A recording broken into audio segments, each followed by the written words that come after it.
రాష్ట్రాల్లో ఉన్న రైతుల నెత్తిపై అప్పుల కుప్ప ఉన్నట్లు పార్లమెంటు వేదికగా కేంద్రం వెల్లడించింది. దేశంలోనే రైతులపై అప్పులు ఉన్న రాష్ట్రాల జాబితాలో ఏపీ తొలి స్థానంలో నిలిచింది.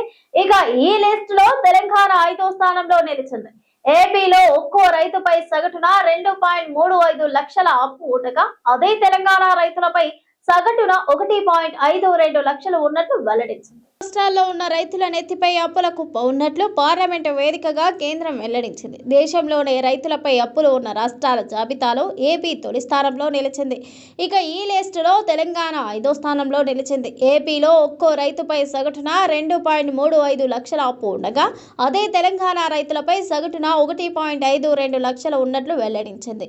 దేశానికి అన్నం పెట్టేది రైతు, దేశ అభివృద్ధికి తోడుగా ఉండేది వ్యవసాయ రంగం. ఇక మన భారతదేశంలో 60% పైగా వ్యవసాయం, దాని అనుబంధ రంగాలపైనే ఆధారపడి జీవిస్తున్నారు.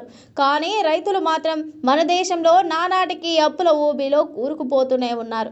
రైతును రాజుగా చేయాలని అటు కేంద్ర ప్రభుత్వం, ఇటు రాష్ట్ర ప్రభుత్వాలు అన్నదాతలకు ఎన్నో రాయితీలు, పథకాలు, ఆర్థిక సహాయాలు అందిస్తున్నప్పటికీ రైతులు మాత్రం లాభాల్లోకి రాలేకపోతున్నారు.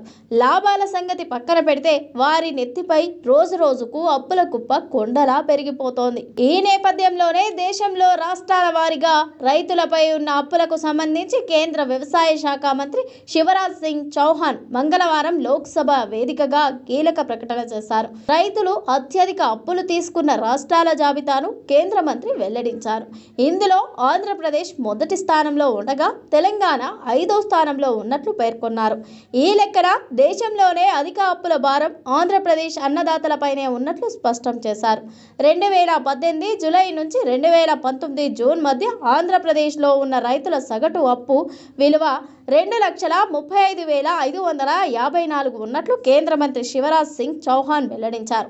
అదే సమయంలో తెలంగాణ రైతుల సగటు అప్పు 1,52,113 ఉన్నట్లు తేల్చి చెప్పారు.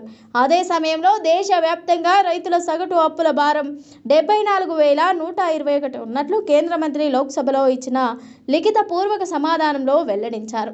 ఇదిలా ఉంటే దేశ ఆర్థిక వ్యవస్థకు మూలం గ్రామీణ వ్యవసాయ రంగాలే.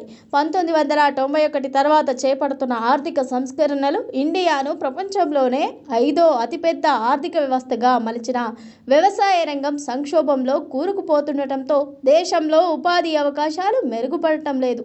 మరోవైపు రైతులు అప్పుల ఊబిలో కూరుకుపోతున్నారు. రుణమాఫీ, ఎంఎస్పీ వంటి ఉపశమన చర్యలు సమస్యల మూల కారణాలను పరిష్కరించలేకపోతున్నాయి.